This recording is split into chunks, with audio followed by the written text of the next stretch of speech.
19h, merci de nous rejoindre sur Al24 News. Madame, monsieur, bonsoir à la une de l'actualité. Plus de 8,4 millions de Maliens se prononcent par référendum sur la nouvelle constitution. Première étape devant mener à la fin de la transition prévue pour février prochain.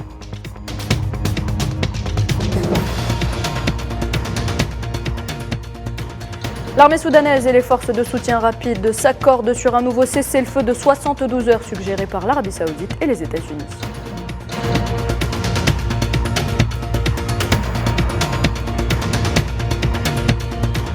Conflit en Ukraine, Moscou dit avoir repoussé les attaques ukrainiennes sur 3 sections de la ligne de front. Entre contre-offensive et initiative de paix, le chemin est encore long.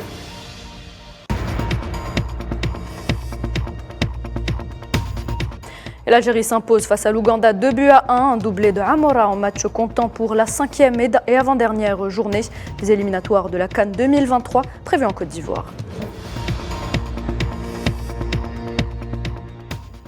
Bienvenue à toutes et à tous si vous nous rejoignez. L'actualité est marquée par le référendum sur la nouvelle constitution au Mali. Plus de 8,4 millions de Maliens sont appelés aux urnes pour cette première étape devant mener à la fin de la transition prévue en février prochain. Ce vote est considéré comme un dernier tour de chauffe avant les élections législatives et présidentielles. Les résultats sont attendus dans les 72 heures.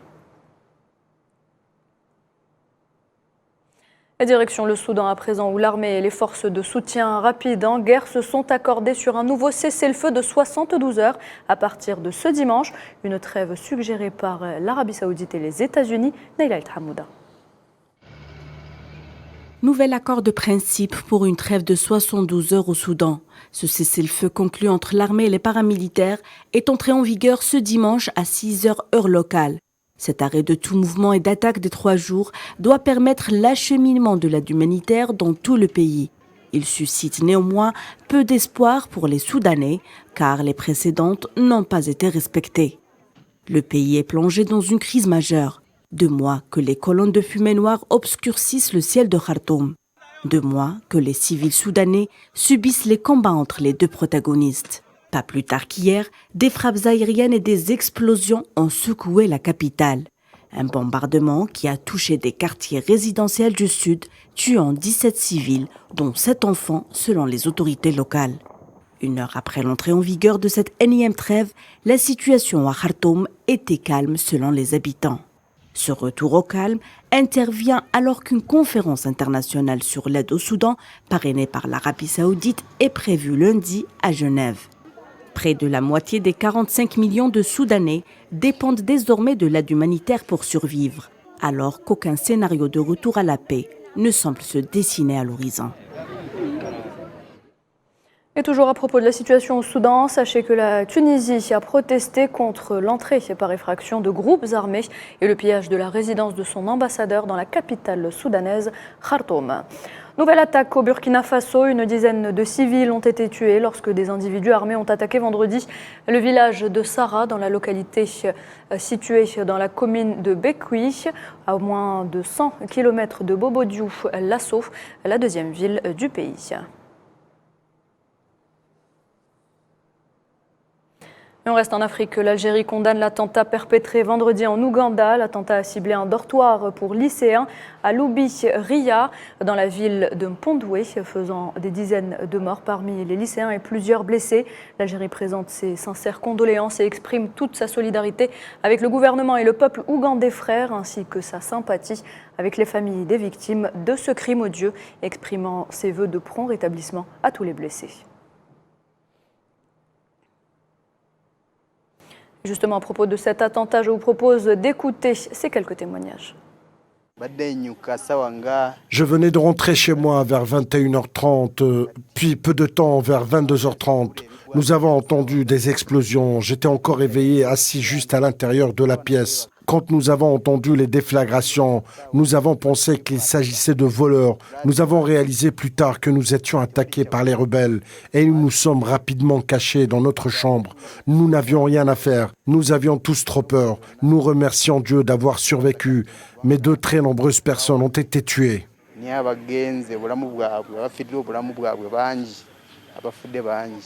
We just had very early in the morning yesterday. Nous venons d'apprendre très tôt dans la matinée d'hier que l'école a été incendiée, que certains élèves ont été emmenés. Donc le nôtre, nous ne l'avons pas encore identifié, s'il était parmi ceux qui ont été kidnappés ou s'il est parmi ceux qui ont été brûlés vifs. Nous attendons donc toujours les résultats du gouvernement et des médecins légistes. La 54e édition de la Foire internationale d'Alger revient au devant du paysage économique mondial. Cet événement intervient dans une conjoncture favorable au partenariat dans divers domaines. Objectif, la création de nouvelles opportunités d'affaires et d'investissements étrangers en Algérie. Mohamed Wali Ben Chaban. Après l'organisation des salons de l'agriculture Jazzagro et celui du bâtiment Batimatech, l'Algérie renoue avec les manifestations économiques et se dit prête à accueillir la 54e édition de la Foire internationale d'Alger, avec comme invité d'honneur l'Italie. L'événement intervient au moment où l'Algérie enregistre de bonnes performances économiques. Avec la participation massive d'exposants, l'Algérie envisage de consolider les acquis économiques grâce à la relance de l'investissement. Lors de cette édition, le nombre d'exposants a augmenté dans plusieurs domaines. La superficie globale a augmenté également de 10% par rapport aux années précédentes, atteignant 24 993 mètres carrés.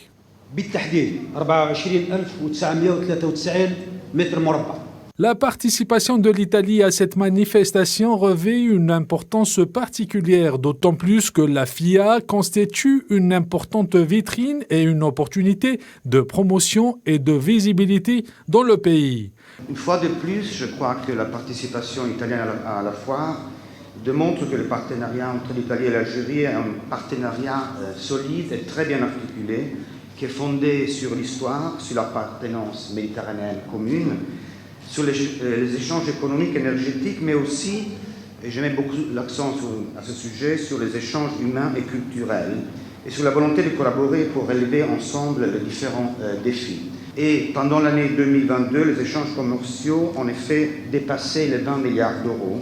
L'économie algérienne jouit d'un potentiel riche et varié. Cette foire se veut une plateforme de promotion des produits. Le développement des exportations sera certainement l'axe déterminant pour de nombreuses entreprises à la recherche de partenaires étrangers, particulièrement sur le marché africain. Et toujours à Alger, ouverture ce dimanche des travaux de la 34e réunion du groupe des travaux techniques de l'accord de coopération régionale africaine pour la recherche, le développement et la formation dans le domaine des sciences et technologies nucléaires. Dans un discours prononcé en son nom par le secrétaire général du ministère, le ministre de l'Énergie et des Mines, Mohamed Arkab, a confirmé le soutien indéfectible de l'Algérie à l'AFRA, que ce soit en termes de management, d'expérience, de formation ou encore de fourniture d'infrastructures nationales pertinentes envisagées par l'Agence internationale de l'énergie atomique. Arkab qui a également souligné que l'Algérie s'est engagée à renforcer la coopération régionale et à soutenir la coopération Sud-Sud qui reste un levier de développement. Le bureau Algérie du Fonds des Nations Unies pour l'enfance consacré parmi les 5 lauréats des équipes de l'UNICEF les plus performantes, eu égard au soutien impressionnant aux enfants réfugiés sahraouis et à leurs familles, une distinction qui constitue un témoignage concret et un hommage mérité pour le travail de qualité fourni par les équipes de l'UNICEF et de ses partenaires sur le terrain en faveur des réfugiés sahraouis. Le Premier ministre indien Narendra Modi a écrit aux dirigeants des pays du G20 pour leur proposer que l'Union africaine devienne membre à part entière et permanent de l'instance à l'occasion de son prochain sommet. Le G20 a également invité cette année 9 pays non membres, dont le Bangladesh, Singapour, l'Espagne ou encore le Nigeria, en plus d'organisations internationales comme les Nations Unies, l'Organisation mondiale de la santé, la Banque mondiale et le Fonds monétaire international. L'organisation caritative espagnole Open Arms a déclaré avoir secouru 117 migrants, dont 25 femmes et un garçon de 3 ans, principalement originaires d'Érythrée, du Soudan et de la Libye.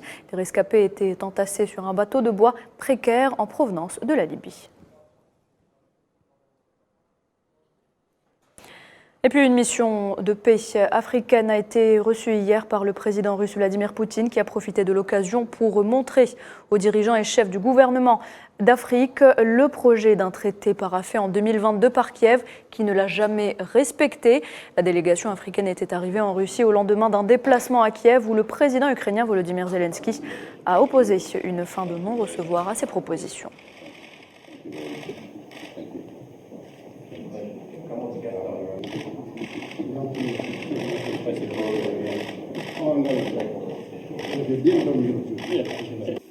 Этот проект этого договора был парафирован руководителем. Le projet de cet accord a été paraphé par le chef du groupe de négociation de Kiev.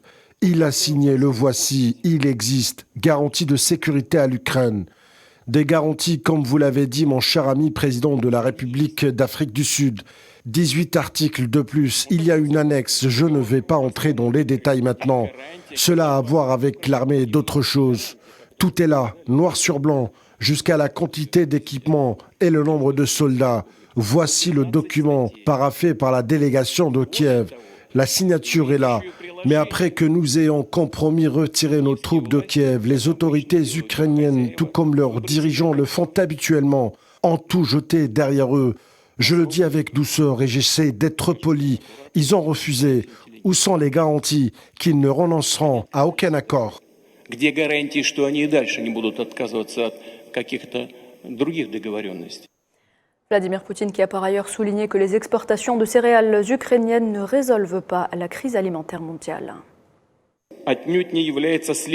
J'attire votre attention sur le fait que la crise du marché alimentaire mondial n'est pas une conséquence de l'opération militaire spéciale de la Russie en Ukraine. Elle avait commencé à prendre forme bien avant le conflit ukrainien. Cela a commencé parce que les pays occidentaux, à la fois les États-Unis et les pays européens, ont entamé une guerre infondée contre nous, économiquement injustifiée, afin de résoudre leurs propres problèmes liés à la pandémie de Covid. Ils ont agi comme un aspirateur, anéantissant toutes les provisions sur le marché alimentaire mondial à leur propre avantage, abusant de leur monopole et désavantageant les pays en développement. Sur le terrain des opérations, le conflit en Ukraine s'intensifie sur la ligne de front dans la partie orientale et méridionale de l'Ukraine. De multiples observateurs indiquent que la contre-offensive ukrainienne bat son plein, notamment dans les directions de Donetsk ou encore de Zaporijjia, alors que la défense russe affirme avoir repoussé toutes les tentatives d'attaque et avoir imputé de très lourdes pertes aux assaillants dans plusieurs secteurs. Sofiane Baroudi. Les combats font rage tout au long de la ligne de front. Plusieurs observateurs affirment que la contre-offensive ukrainienne battrait son plein. Celle-ci se dirigerait sur plusieurs axes, notamment ceux de Donetsk à l'est et de Zaporijjia au sud, où elle se heurte aux structures défensives russes qui affirment avoir infligé de très lourdes pertes en hommes et en matériel et avoir repoussé toutes les tentatives d'assaut menées par les forces armées ukrainiennes. L'interception de missiles de croisière Storm Shadow et de roquettes HIMARS a également été annoncée par la défense antiaérienne russe. Des groupes de sabotage et de reconnaissance ukrainiens auraient également été repoussés sur l'axe Krasny-Liman.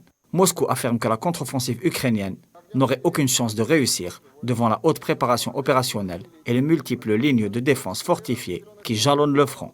Alors que l'explosion dramatique du barrage de Novakhovka continue d'avoir des conséquences très préjudiciables sur les rives du Dniepr, le ministère de la Défense ukrainien a pour sa part exprimé que les troupes russes continuaient de concentrer leurs efforts sur les axes Liman, Bakhmut, Avdiivka et Mariinka, où des batailles d'une très haute intensité se poursuivent. Pour sa part, le président américain Joe Biden a déclaré que l'Ukraine ne bénéficiera d'aucune facilitation pour son adhésion à l'OTAN, à quelques semaines du prochain sommet baltique de l'Alliance transatlantique à Vilnius. Le secrétaire général de l'OTAN, Jens Stoltenberg, a lui déclaré, je cite, que tous voulaient la fin de la guerre pour arriver à une paix qui devra être durable et juste.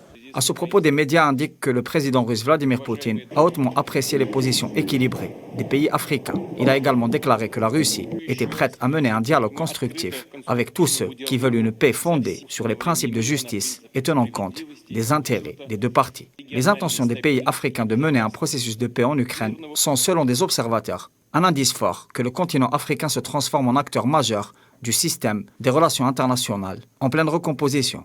ce qui accompagne l'émergence d'un nouvel ordre multipolaire confirmé par la volonté affichée de plusieurs grandes nations d'inclure le groupe des BRICS. Ceci à la veille du prochain sommet Russie-Afrique et du très attendu sommet des BRICS qui se déroulera en Afrique du Sud. Le secrétaire d'État américain Antony Blinken est arrivé à Pékin ce dimanche dans le but d'apaiser les tensions entre les deux pays, notamment avant l'élection présidentielle. Il s'agit de la visite de plus haut niveau d'un diplomate des États-Unis en Chine depuis 2018. Parmi les principaux contentieux figurent le commerce et Taïwan.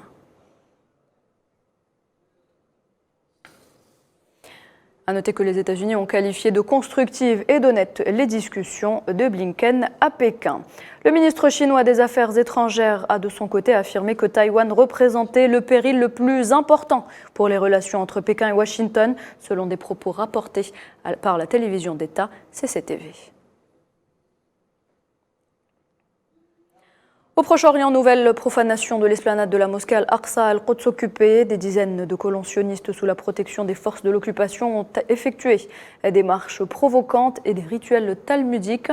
Les sionistes qui continuent d'imposer des restrictions contre les Palestiniens dans les territoires occupés, notamment devant la mosquée sainte. Les forces de l'occupation sioniste ont arrêté ce dimanche 5 Palestiniens dans différents gouvernorats relevant de la Cisjordanie occupée. 3 Palestiniens ont ainsi été arrêtés à Jenin, Naplouse et Al-Khalil et 2 autres près de la barrière frontalière au nord de la bande de Gaza. Des pourparlers se déroulent depuis vendredi à Amman, en Jordanie, entre les parties au conflit au Yémen, le tout sous la supervision des Nations Unies et du Comité international de la Croix-Rouge afin de préparer le terrain pour un éventuel échange de prisonniers.